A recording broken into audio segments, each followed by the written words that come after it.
Labor have claimed victory decisively in the by-election in the outer Melbourne seat of Aston.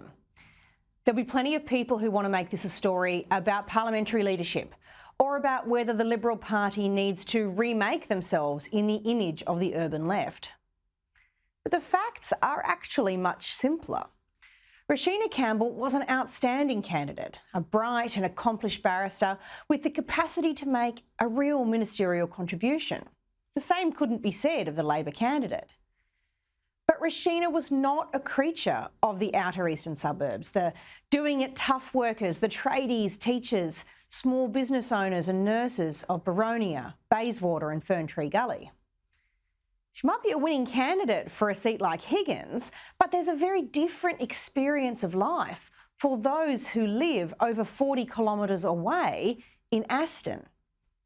Now, that's not a judgment on Ms Campbell, but she was a candidate imposed by the Central Administration Committee of the party, all of whom also look rather urban, more Higgins than, say, Aston.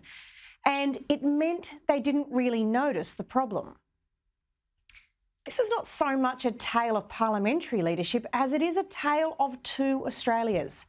Those people living in the wealthy inner cities and those who are in the aspirational outer suburbs. It is only by reconnecting with the way that the Liberal values of Menzies serve both the urban and the outer suburban, as well as the regional, with common sense, dignity, by fostering aspiration, freedom and strong families, that the bridge between those different places and ways of life can be built. That means, though, we need serious product differentiation from the Liberal Party. Labor and the Coalition believe in fundamentally different things for your family and for this nation. But if the Coalition just play Labor light, you can't blame voters for ultimately going for the real thing.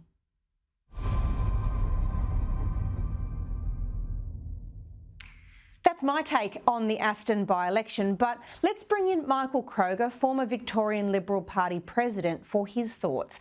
Michael, thank you so much for joining me tonight. What do you think of the perspective that a candidate from outside of Aston, and in fact a long way from it, was ultimately a bit of a mistake, something of a Christina Keneally effect?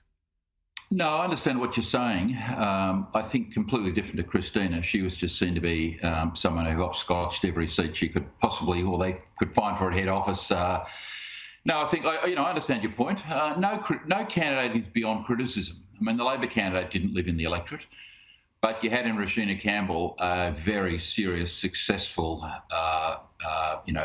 barrister, Melbourne City Councillor. She'd faced an election, married, kids. She was a product of a tough upbringing and very successful.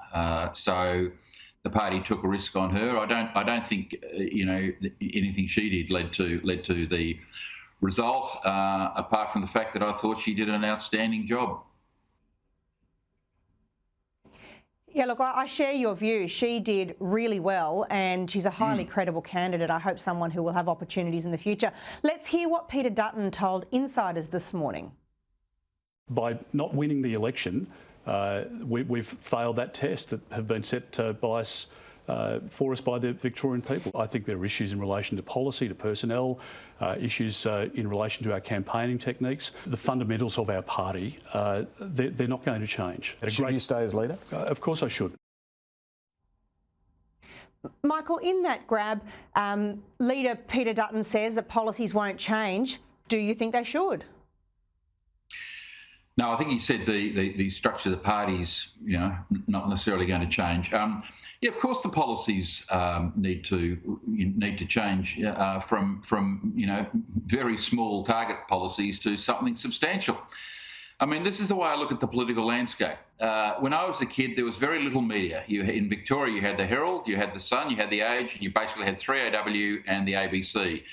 Now the media, the quantity of media is 10 times, 20 times what it was when I was younger.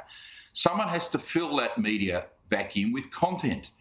The left are providing the content in a massive number of areas. There's not a campaign that the left aren't running to radically change our society. Global warming, The Voice, The Republic. I I mean, on and on it goes. Everywhere the left are running campaigns to change society. They're building momentum by filling the media void. The media beast must be fed, and the left are feeding it. We've sort of tended to board up the old milk bar from the inside, and we're sort of opposed to everything. Well, what are we actually in favour of? How do you inspire a new generation of voters to support you when all you're arguing for is the status quo? People need to believe their best days are ahead of them. Yeah. The Liberal Party's challenge is to make people think their best days are ahead of them under a Dutton government. Well, what are the policies, that we're prosecuting? I mean, Rashina Campbell had three things to run on. We're opposed to interest rate increases. We're opposed to cost of living increases, and there was two roads down the road that Labor defunded. That was all Rashina, and that was all the Federal Director Andrew Hurst had to run on. And for her or the Federal Director to be criticised is an utter nonsense. If the parliamentary parties, state and federal, do not have a grand narrative to make people believe their best days are ahead of them, you will not win elections. And the failure of the Liberal Party across the country in the last 10 years is a failure of thinking. No one's done the hard thinking and prosecuted arguments to help us win elections.